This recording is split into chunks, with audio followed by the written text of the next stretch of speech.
Hey Phil, this is Cameron. Hey, what's up, Cam? Man, I gotta talk to you about something. Have you been watching the news? Dude, what is going on?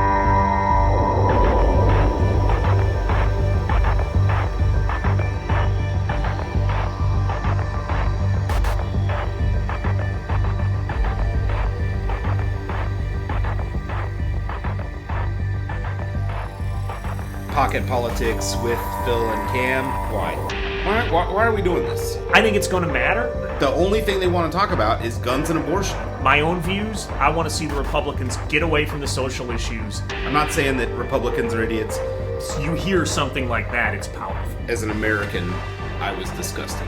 You could make the argument that you're probably more in the middle as well. I think that's just a story that somebody's telling you. Again, well, with the facts, this is true. Everybody knows What it. facts? So- What facts? Who does this hurt more, Republicans or Democrats? Boy, I've been thinking about that.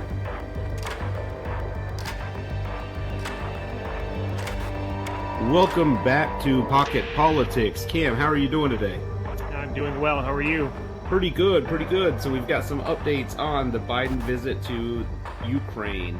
We've got more updates on the train derailment situation in Palestine, Ohio, finally starting to pick up some traction and visibility there. We've also got Trump news returning. This will be, the first time in a couple of weeks, I think. And then we're going to update everybody on what's going on with January 6th footage being sent to particular journalists, if you want to call them that. New House committee has been proposed. We'll talk about that for a little bit, and then we've got some politicians that are rerunning. We've got some newly elected ones, and we'll talk about the presidential candidate situation as we see it so far. Cam, what do you got? Well, speaking of Ukraine, just for our listeners, this past Friday, the 24th of February, was the one-year anniversary for Ukraine. So, again, what seemed like a year ago was going to, or at least Vladimir Putin thought a year ago was going to be a really quick thing, has not been a quick thing. It's turned into certainly a long, drawn-out battle. There's no end in sight, to be honest with you, over there. The Russians seem to be playing the long haul well, or I say well, not necessarily well, but they're playing the long haul. I think last week in the episode, I said something to the effect of Russia was losing on a heavy day of fighting 1,000 people a day. I think I meant on that fact to be 1,000 people a week is what they'd been averaging. But regardless, they've taken a lot of casualties. I saw a figure the other day. This includes both the wounded and the death.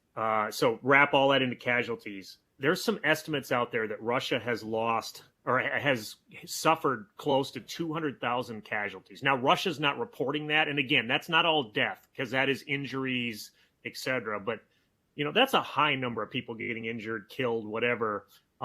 Russia, again, is not being exactly forthcoming in their information on the war. But, here we are a year later, no end in sight. We continue to press along. We are continuing to aid Ukraine. I know they're asking for some F-16 fighter jets. The president has put his, I don't want to say put his foot down, but said we're not going to send those just yet.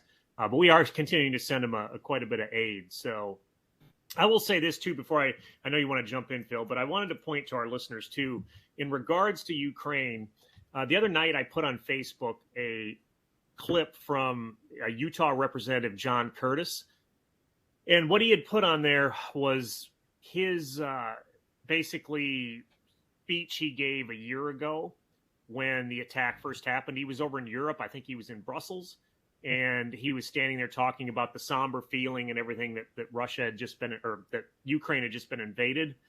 It was kind of interesting. So for our listeners, if you haven't checked that out on our Facebook page, it's available there. I would just offer up to listen to it. It's kind of interesting to hear the congressman's perspectives from a year ago. Yeah, so Chuck Todd said on Meet the Press that we were at over 200,000 deaths now from the Russian side. And he made note that was more soldiers than were lost in the entire time we were in Iraq and Afghanistan. So I think that's interesting. Obviously, a lot of it is speculation, and it's going to fluctuate because, like you mentioned, Russia is not going to tell us anything. You talk about the aid, and I read something interesting today that, so as of basically today, we've spent about $115 billion in aid providing that. Now, not all of that is military aid. Some of that is economic aid because the amount of food that Ukraine produces and provides for the rest of the world is certainly very important. So we've aided them economically in that manner, and some others as well. And then there's also kind of social relief going on to help take care of refugees and victims and things like that as well that we spent. But Cam, I thought what I thought was really interesting was that amounts to a total of 0.4% of our GDP. So it's really, in the scheme of things, while it may seem like 115 is a huge number, in the scheme of what our government has to work with, it's actually pretty small, which to me is good news. Do you have any thoughts on that? I mean, yeah, it like you said, I think initially, when you hear the numbers, it sounds high, but as you mentioned, I mean, maybe it isn't quite as much as we're thinking. But I mean, regardless, we are, continuing to give money and support to Ukraine where we can. Speaking of support, I think the whole world is kind of watching China right now. They're kind of the wild card here. And there's some rumors going around, as I mentioned last week, that China may already be helping Russia. Maybe not with arms sales, but maybe helping them and aiding them in some other ways. And so I think the whole world is watching China right now to see if they want to jump in and try and send arms and other things to Russia. And again, I am not trying to sit here and predict that they will or whatever, but that is kind of what got the world on edge, if you will, is really kind of waiting for China here. I've also heard a thing too where there's some hopes out there that maybe China can step in and actually negotiate peace here, or try and bring Russia to the negotiating table. I actually heard some of that on some a couple of different news news things that I was watching, where they mentioned that China could potentially step in there. In fact, I want to say Emmanuel Macron from France is going to step in, or is going to talk to China about that very thing. I'm not exactly sure when, but that would, I guess, so China has kind of been in the news a lot lately about this, and they're not really involved yet, but there's some speculation there, Phil. Have you been hearing that also? Yeah, so a lot of foreign policy experts kind of talk about China's role and how it would negatively affect them. It would possibly alienate a lot of their allies in Europe and around the world. But they've come in with this 12-step plan. The funny part is President Zelensky spoke publicly about it and kind of alluded to the fact that President Xi has not talked to him, and that there are all these communications that he's had with other nations and Russia, specifically Putin. But he's, kind of made the case for, hey, why doesn't he just reach out to me? And then he also said that, the first step of that 12-step plan was to respect sovereign nations' sovereignty, which President Zelensky basically said, you don't really need another step. If we just respect our sovereignty and Russia stays out of Ukraine, then everything's fine. So we'll see. But, China meddles all around the world. They are kind of the antagonist of the story of the world in this day and age. So it wouldn't surprise me either way if they do or if they don't. I mean, we will see. Yeah, I think China's one of those nations where they know where, how far to push things and then when to jump back. And I don't, it's hard to really say what they'll do, but I find it hard to believe China's going to come in and just give a whole bunch of massive arms and such to the Russians. I think they're a little too savvy for that. Again, they may dance around a little bit with this, but I don't think they're going to go full scale in with war or into the war with arms and troops. Just my thoughts. But again, this is a subject or a topic that is going to keep going on and on and on, as we've seen for the last year or so. But again, we're at the 1 year mark and counting with this. Yeah, before we move on, I do just want to call, we talked a little bit about it last week, but 10-hour train ride into Ukraine, into a war zone. And I heard it reported, I don't know if it was speculation or if it was true, but the Russians had been kind of given the timeline of what was going to happen and that Biden was going to be in the country. And so they immediately launched fighters. And that's why all the clips of President Biden in the country had air raid sirens in the background. Because the Russians launched fighters specifically to get those sirens to sound. But I just can't, speak about how kind of heroic that measure is for him to basically tell Russia he's doing it.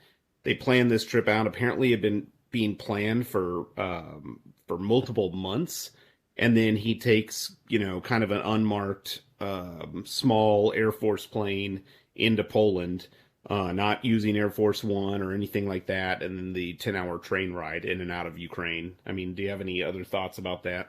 Not really. I mean, we kind of talked about last week. It was kind of a surprise. He went there, did his thing. He's out of there. They told the Russians, mainly so that, hey, you understood that a visiting head of state was going to be in Ukraine. Do not bomb the city, because if you do and kill him, that is basically an act of war in the United States. So I found that kind of interesting, as I said last week. But like I said, though, this Ukraine thing is going to keep going and going and going as it has for the past year. I'm waiting to see kind of where this next year takes us. I don't see Russia ready to negotiate anytime soon, but I also don't see Ukraine ready to give up. So I think this is going to be interesting. And I think the other wild card here is China, as I mentioned. We'll wait and see what they do. All right. Well, moving back home, Yeah. to Palestine, Ohio. We've got some news there this week. A couple high-profile visitors. Former President Trump visited, as well as the Secretary of Transportation, Pete Buttigieg. What do you got, if anything, on those two kind of high-profile visits? Well, I'll start with Buttigieg. I'm going to save the Trump here for kind of wrapping this story up. But Buttigieg makes it in. My thoughts are kind of what took so long, and I know it's not the federal government. This was a private company, Norfolk Southern, but I think for Buttigieg, I think he should have got on the ground sooner there. Was he going to save the world? No. I mean, the event happened, but I think it did take him a little long to get there, which my understanding is he's admitted that. At least that's what I've heard. He's admitted, hey, I should have gotten down here sooner. I think.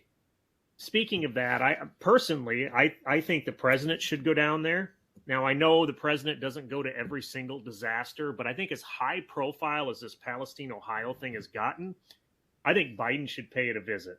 And I know that so far they've said he doesn't have any intention of going, but I do. I think Biden should get in there, if for no other reason than to show, just to show support. I heard an interesting thing this morning on ABC News. I heard Chris Christie talking about how when he was governor in New Jersey and Sandy happened, and he started going out and visiting, the really damaged parts of his own state. And he said one of the things that people said to him as soon as he showed up was, thank you for coming. We're glad you're here. And so I think this is an opportunity the president needs to take and go to Palestine, Ohio.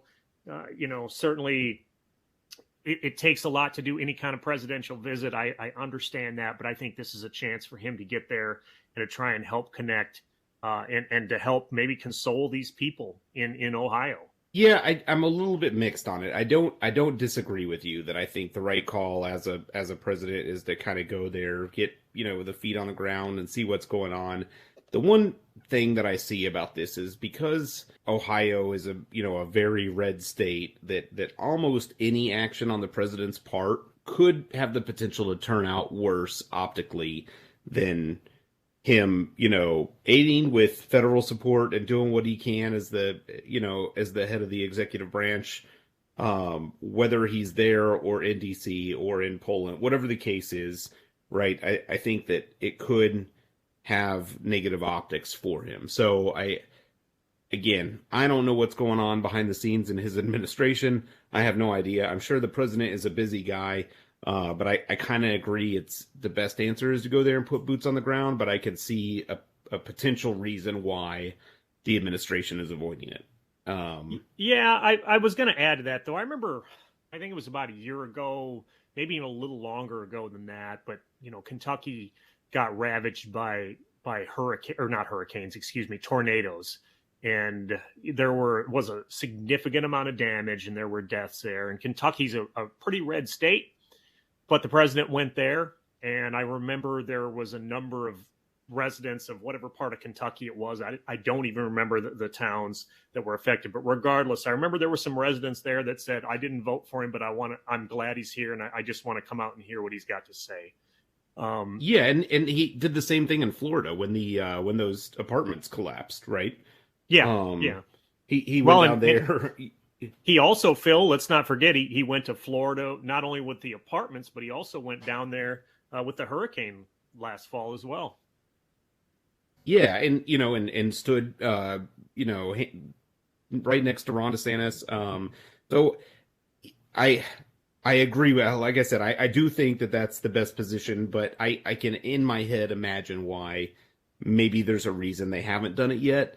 I would think possibly a major reason why they haven't been there yet is because of this trip to Ukraine, which, when you plan something that complex, probably makes it hard.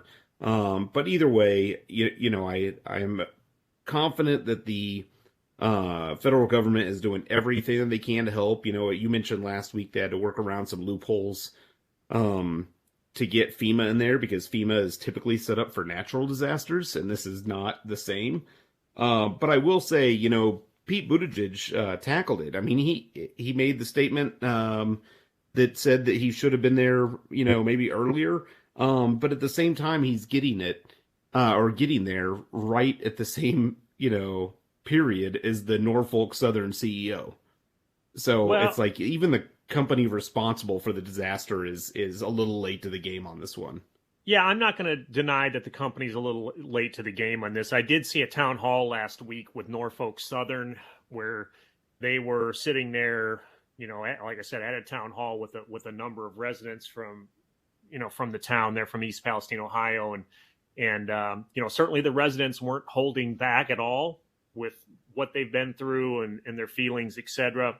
We said this last week. I think I did. I think you did as well. I mean, almost anything that comes up now, whether it's this or Ukraine or whatever, it's politicized, and ultimately, right, you've got the residents there who, regardless of how they voted, right, they've had their life dramatically affected by this, and so that's I think it's sad when we tend to politicize so much, and it's just the way the country is right now. But when I was sitting there watching that town hall the other night, by the way, the town hall was put on by CNN. But when I was watching it, I was sitting there just really feeling for those residents who were talking about how they had to get out of town. They don't know when they can go back to their homes. They don't know if their soil is even safe, much less the water in the town to drink. I mean, there's just all kinds of questions and such going on there. But yeah, Yeah, I even mean, the breathing quality of the air. I mean, yeah, exactly. But yeah, speaking of visits, as you mentioned, Phil, there was one other high-profile one, and that was Donald Trump paid a visit down there. I know there's a lot going on. A lot of people are attacking Trump for going down there, but I'll say this. I think for Trump, I think that was a good move on his part. I think it looks good for him in conservative media circles. It plays to the Republican popularity of or it plays to their popularity with rural America.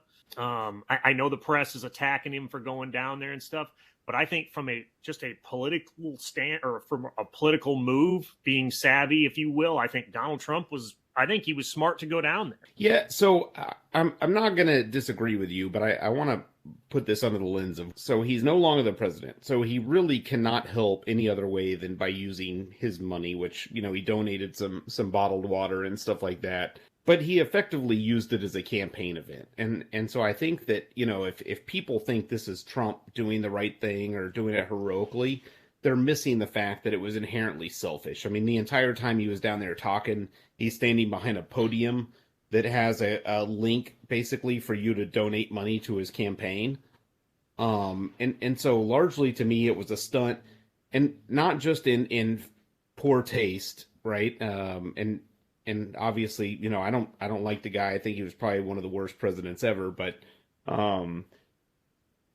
regardless of that, I just think it's poor taste to try and go down and raise campaign money where there's a natural disaster. Now, with that being said, it's also a little bit of poor taste because it comes out around the same time that he's there that in fact he did roll back the Obama era safety rule from 2014 that would allow every car on the train to break simultaneously and stop the almost 1,000 train derailments that happen every year, right? And this is a quote from his Twitter when he rolled back that rule. He did quote, like, did say it in the third person, quote, Trump rolled back train breaking rule meant to keep oil tankers exploding near communities. Effect will be great, end quote. So I just think this is like bad on so many levels. And at the end of the day, if you can't see that this is a good reason for the government to step in and regulate capitalism, I just don't know what's going on in your head. So, number one, I will tell you right now, that is a very red district that Trump went to. That is a overwhelmingly, at least the numbers I've seen, that region, East Palestine and around it is pretty red. That's Trump country. You know, people in the press and such can attack him, but he went right into the heart of where he is popular. And I am telling you, this is being really cheered in the conservative networks. And I will tell you this other piece from the Trump standpoint. You talk about the deregulations and all that. If you are someone who is heavy on the Donald Trump camp, you're probably not getting fed any of that information. Right? I mean, because you are probably getting fed how good a move this was for Trump going down there and stuff. I just think it was a good move. I think it looks good. I think this is from him running for office. I think this plugs right in to where he does well, and that is in rural America, right? And so yeah, and he did what he needed to do. I'm not gonna disagree with you as a whole on that, but what I will say is that one of the clips that I saw of this being reported about him rolling back and cutting the 2014 Obama rules was on Fox News. Now, granted, it wasn't on Hannity or Carlson or Ingram, but it was on one of the earlier shows in the day, and they actually reported that as fact. Now, with that being said, luckily I heard it from other news agencies, because at this point, based on the $1.8 billion defamation suit that Fox is going through, I'm not sure we can really trust anything that they're saying, and that's admitted by them. But that's a what I'm saying is that I saw that clip, but I saw that clip of him. Well, I'm just saying I saw that clip of them reporting that with the text message that I quoted on Fox News. Yeah, I mean, I think I got it right. People are up in arms about the Fox News lawsuit, which is, out there. But we're talking some hosts, but I think it's also not fair to others on there, like Brett Baer and some of their journalists who are doing, out there doing the work that they've always done and trying to do good journalism. Oh, okay, I'll take it with we'll leave it with not fair. But with that being said, we just got done talking about the former president. Why don't we move into his latest news? So we've got some stuff we kind of diverted from last week's show, just because we had enough to this week. Whole bunch of stuff going on with this Georgia grand jury and the special grand jury. So do you have anything you want to kick it off, or you want me just to run with this one? No, go ahead and I'll chime in. All right. So one of the people that was on the special grand jury basically made a press tour this week, went out, talked to several different media outlets. They talked to NPR. I think they talked to CNN, if I'm not, I could be wrong. I didn't really pay that much attention to this at first. But, before we jumped on and started recording that, I went back and watched some of the video clips, and hopefully you and I, as much as we disagree, we can come together on this one, that this was just batshit crazy, Cam. Yeah, you're speaking of the four-person in the grand jury, Emily Kors. Her media tour was, as far as I've seen, CNN and NBC. But yeah, I'll be honest, I don't know what she's doing. And I'm not an attorney, but there are several attorneys out there that are saying that she's just really messing up, okay? Attorney Andrew McCarthy said he feels this may have been a terrible blow to the prosecutors. And he said any good attorney would object to her behavior. I've heard some other attorneys kind of going on and on about this whole thing. So she's being accused of violating the secrecy of the grand jury and ignoring the judge's orders to more or less keep her mouth shut. Yeah, so, Harry Littman, who's a prominent, attorney that's off and on multiple TV networks talking about this stuff, kind of said, he said there is the initial hype of people saying this could really jeopardize, the efforts of the prosecution, but he said in the long run, it's probably not going to change that much. The special grand jury just makes recommendations to the DA, but he did say that it's highly unethical and unusual for one of these people to come out and be speaking to the media in such a form. Now, it turns out she is in between customer service jobs. That was kind of in her profile, her juror profile. So maybe she's looking for a book deal or something along those lines, but just weird comments all over the place. I mean, she talked about how she wanted to subpoena the former president because she was the person that had to read people in, and she wanted to spend that 60 seconds reading the former president in for his testimony. Just super weird stuff. I thought it was very weird. With that being said, yeah, it's just all over the place. And with that being said, I don't know that we need to delve much further into this. It's just kind of, we keep going through this stuff and having all these different things. Now, the one interesting thing that, I talked about deferring some stuff from last week. Did you hear about Trump potentially being subpoenaed in the Proud Boys trial? Yes, I've heard a little bit about it. So this is kind of unique because what the defense lawyers for the Proud Boys are trying to do in the seditious conspiracy case and the case for sedition against the Proud Boys is to subpoena Trump as a co-conspirator and have him come in and give testimony, because the Proud Boys case that they aren't guilty is largely based on the fact that the President of the United States told them to do this. And so I think, one, it wasn't real highly reported, but I saw it from a couple of media outlets and stories. The problem is the timeline for that kind of stuff is very short, right? So in the blinking eye, it got overtaken with this lady from the grand jury in Georgia. But that seems to be an interesting tactic. And I don't know, maybe you have some thoughts, but does that put the former president in jeopardy were he to be subpoenaed of yet more potential crimes? Potentially, but nothing seems to stick with this man. Nothing seems to happen to him. So I'll just go with probably not. Okay. I mean, again, I'm not an attorney, as I keep saying, but nothing seems to happen to him. or stick. So. Well, moving on, what's next, Cam? We're going to talk about this January 6th footage. Yeah, so Speaker of the House Kevin McCarthy has turned over thousands. I want to say it was like 40-some thousand hours of January 6th footage to Tucker Carlson. And he's got people up in arms, worried about security of the Capitol now, fearing that much of these video clips that have been turned over, reveal parts of the Capitol and show security routes or exit routes, I should say, and all kinds of different security things. So they're worried that some of that stuff may be compromised now. And the January 6th Select Committee had held back some of these video clips for security reasons. Tucker Carlson is saying that these videos are going to shed new light on January 6th.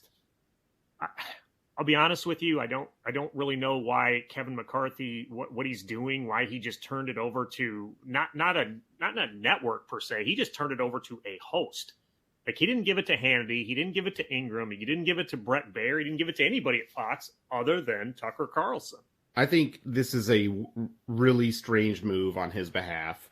I think it shows a level of corruption. At some level. Again, like you said, he didn't share it with news as a whole, right? He gave it to one particular host, and he gave it to the show's producers. And it's something like 40,000 hours of footage. I think it's like 44,000 hours. It's a lot of footage. Yeah, and a lot of people are saying this is major foul play, because this could not only is it getting sent specifically to one person from one news network, again, who is, right now roiling with a $1.8 billion defamation suit. But we already know Fox's position on January 6th, right? They've tried to blame it on Antifa. They've tried to say it was just a peaceful gathering. There's all kinds of things that negate the fact that multiple people were killed that day, and it was an attack on our capital and our democracy. And, again, if this gets out there, what stops this from this footage getting leaked to China or to Russia or, other nefarious intents, and shows them basically a map of how the Capitol works and how you could get around security and other things. I mean, I think, one, it's really dangerous for our democracy and our national security, and it seems like a blatant violation of some sort of ethical rule that you would think our elected politicians would be held to.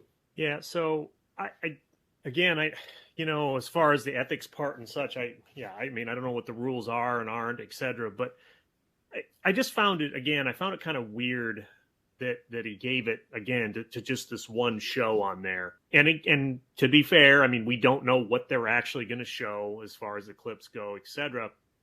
I think it may have been a little bit different had he gone, and he being McCarthy or whatever, gone and said, okay, here, I'm going to give this to Fox News, or I'm going to give this to whatever, pick a Newsmax or whoever, right? I'm going to give it to them, the company or the station, and let their journalists go through here, etc. I think there are a number of conservatives and, right-leaning people, and even some in the middle that have some doubt, or maybe doubt is the wrong word, but we're a little skeptical of the January 6th Select Committee because it was all members hand-chosen by, Nancy Pelosi. So maybe you could have done that, right? Said, okay, here, you know what, Fox, as a whole network, take it. But hang on, let me finish. But he didn't do that. He gave it to one host. And that's just what I think is weird about it. Yeah, I think you're forgetting some stuff, right? That the only reason Nancy Pelosi had to handpick people for that, and keep in mind, she did pick Republicans, and they mostly interviewed Republicans during the process. But the only reason that she did that is because McCarthy tried to put people that participated in the insurrection on the panel for the January 6th House Committee, and she was not willing to accept that. That you can't put somebody that could potentially be guilty of crimes on the Select Committee. I will say this. She took two Republicans who had an agenda against Trump. It was very agenda ridden. And I watched what they brought forth, but ultimately, right, people I think in the center and on the right look at this with some skepticism, their work. That's all I'm saying, right? And so, but what is there to be skeptical about? They didn't kind of report on ideas, right? They showed facts. They didn't have anyone from the other side of the aisle. The two Republicans that they had were clearly anti-Trump. So, again, there are a lot of Americans, center and right, that feel some skepticism towards that January 6th committee. But regardless of all that, what did the January 6th committee submit to the public that was not a fact? We could go round and round. I'm skeptical, as are a lot of Americans, of whenever you. What are you skeptical about? Whenever you're going to have a group of clearly partisan people that sat on a panel and just went in attack mode. But there are a lot of people partisan. They were bipartisan. The only reason Liz Cheney and Adam Kinzinger sat on that panel and were willing to do what they did is because they were appalled that the former president tried to overthrow the peaceful transfer of power. Well, okay. I don't understand why people are forgetting about this. Yeah, well, you and I first started talking partly because this happened. That's how we even started this podcast. Yeah, well, again, I'm simply stating a position many Americans have with some skepticism towards their work. It doesn't mean they were all bad, but there is that perception with a lot of Americans. And so what I'm saying is this. Had he chosen to give that to Fox or to one of these networks and said, here, take a look at it, go through it, I think that would have been one thing. But what I keep saying is I just find it weird he gave it to one host on Fox. I'll be honest. I don't understand what he's doing. I'll be honest with you. I think if he was just going to give it to one whole network, I think the only direction you go is PBS and NPR because they're public.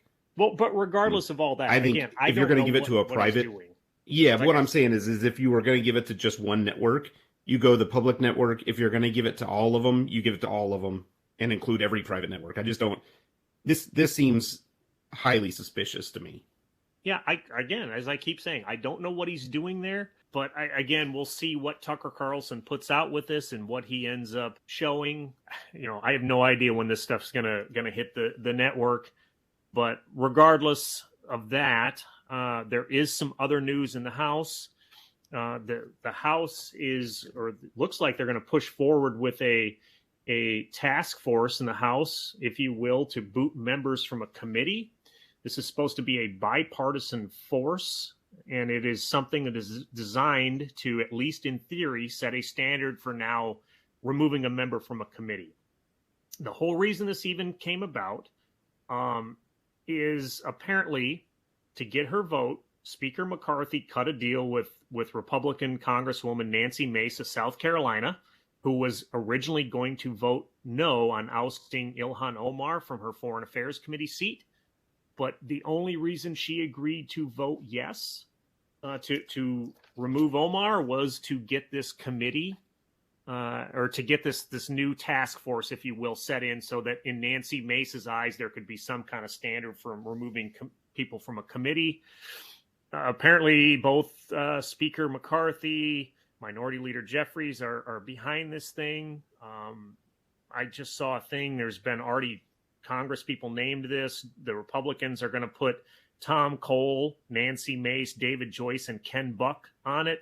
The Democrats are going to put Jim McGovern, Veronica Escobar, Nakima Williams, and Derek Kilmer on it. I think it's a good thing if they're going to, have this in. I kind of think that maybe both sides got together at one point and said, all right, look, you did yours, we did ours. Can we have some kind of a truce and set a standard going forward? Apparently both sides are working on this and want to at least put it into play. Yeah, so I will say I'm a little bit mixed on this one as well. I see a couple problems with this, and it is a little bit of a double-edged sword. So first and foremost, should it be up to them over the voters? I guess that's my first question. Well, I mean, remember, Congress puts them on the committees. I mean, people vote them in, but the Congress itself puts them on these committees. So, I mean, I think I think the Congress has a say in this, and I think a committee, right? It's a bipartisan committee to look at this. I don't think it's a bad thing. Okay. I just wondered that we're removing power from the voters that necessarily shouldn't be removed. And like I said, this is a double-edged sword, right? Because as much as I would like certain Republican congressmen to go away, as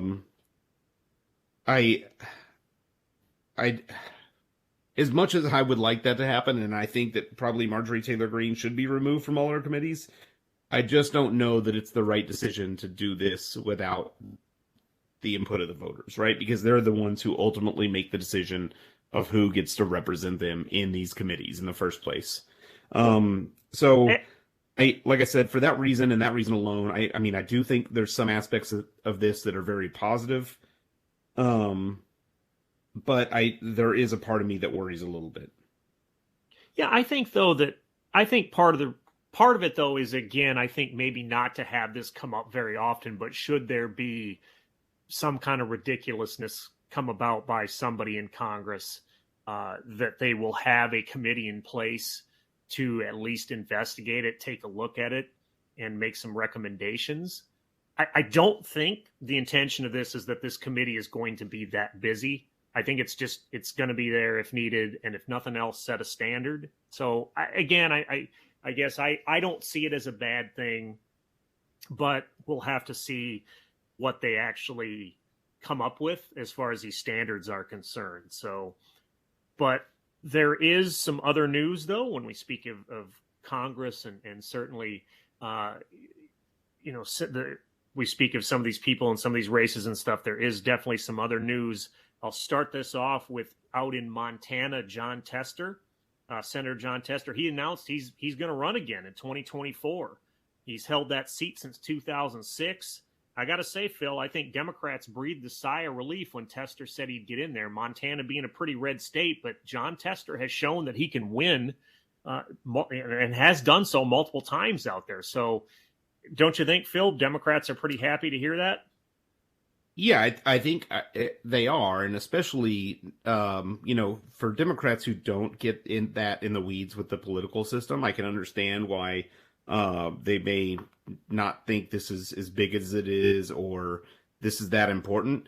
But for those that are in the weeds, whether you're a Democrat or Republican, you and I understand that the Senate map for Democrats in 2024 is really tough. And we've made a mention of this before, but there are basically four Senate Democrats that have to hold their seat in 2024 if they want to still have any sort of option at the majority in the Senate for the next 2 to 6 years, however it falls out. I think Jon Tester is definitely one of those four that everybody was looking at, along with Manchin, along with Sherrod Brown in Ohio, and what's her name in Nevada, Cam?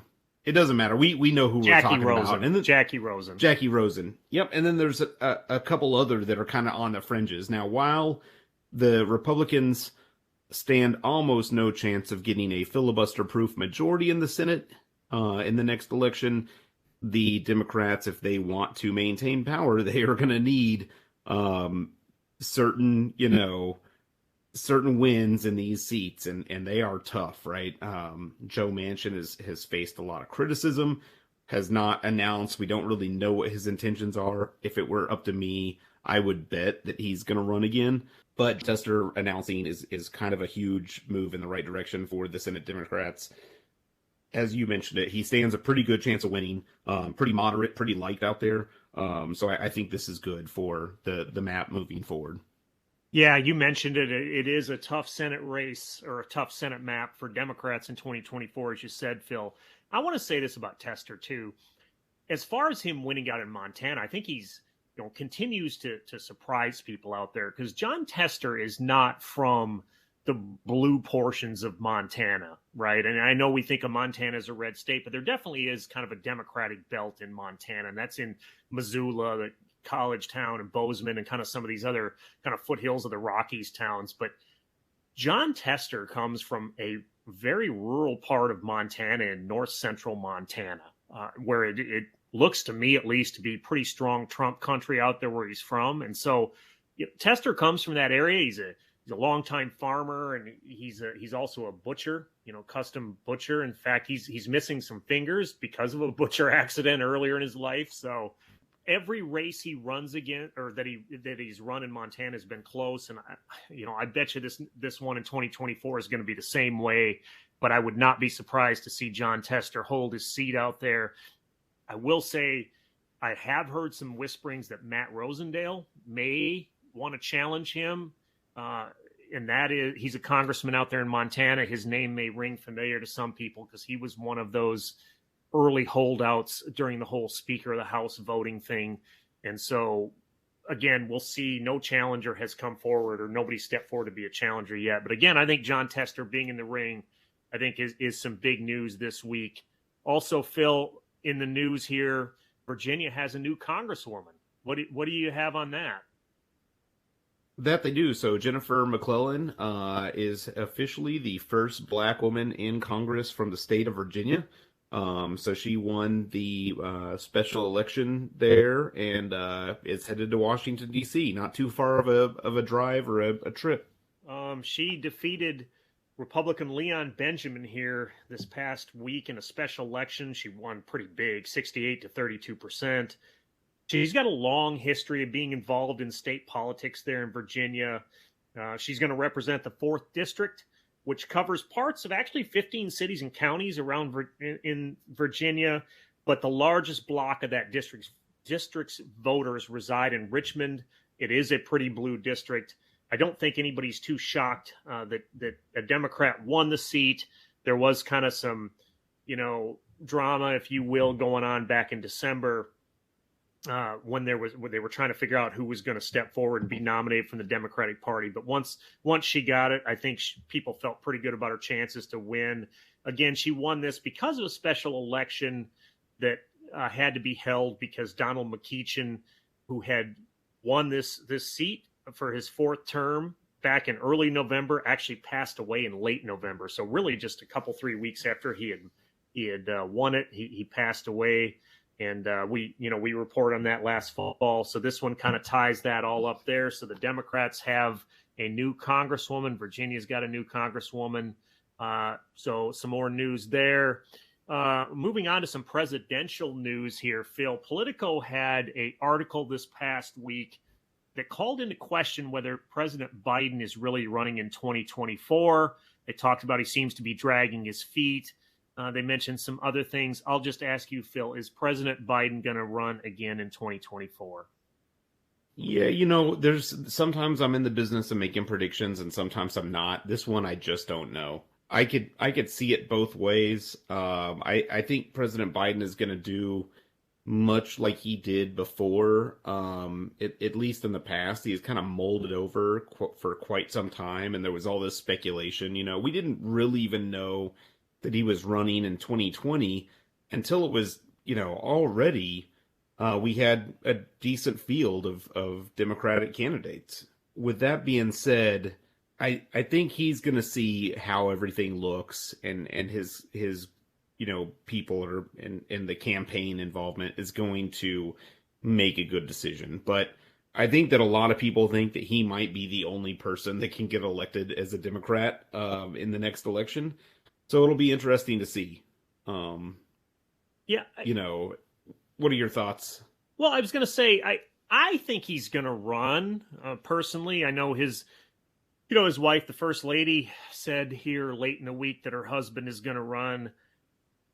I think he's going to run, but there are some names that are being floated out there. People that are being supposedly, at least, have been said to be ready if needed in case the president doesn't want to run. Names like Illinois Governor J.B. Pritzker, California Governor Gavin Newsom, New Jersey Governor Phil Murphy. And then I've also heard Senator Bernie Sanders and Senator Amy Klobuchar mentioned in that as well. So again, apparently they've all kept the door open just in case the president doesn't run. My personal thoughts are, though, I think he's going to run. I think I think the indications are there. I think he sounds like he wants to keep going, and his wife says that that she certainly believes that he's going to run also. So that's my thoughts on that, Phil. Any other thoughts on the president? No, I don't think so. Like I said, I still don't know what they're at. I just know that it has taken him a long time to make these decisions in the past, Yeah. So it wouldn't surprise me if we hear this April, May timeframe. They may just not be ready yet. Sure. Okay. Other presidential news on the Republican side, Senator Tim Scott of South Carolina, he's been making some things happen here this last week. He visited Iowa. I think there's some rumors that he's visiting some other states as well. He went, kind of on some speaking engagements in Iowa. A lot of rumors out there on, him possibly getting into a 2024 presidential run himself. And to be quite honest with you, I'm not sure why else he'd be in Iowa speaking right now. But people in Iowa seemed receptive to him. One person in Iowa said his message seemed almost Reagan-like. Phil, I'll ask, is Tim Scott getting in this race?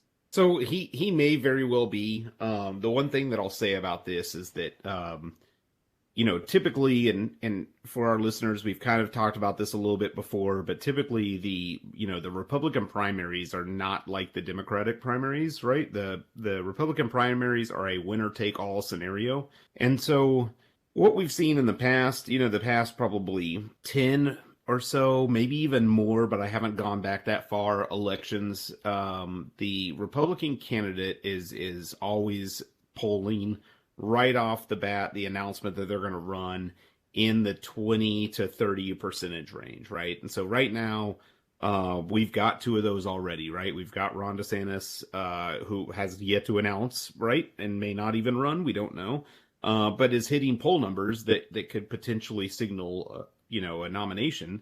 And then former President Trump, right, is hitting those poll numbers and has announced. Nikki Haley does not have that, and her poll numbers are relatively low considering it. I think what we're looking at is that if Tim Scott makes the announcement and can hit an approval rating or a potential poll number that is in between 20 or 30, there might be a chance there.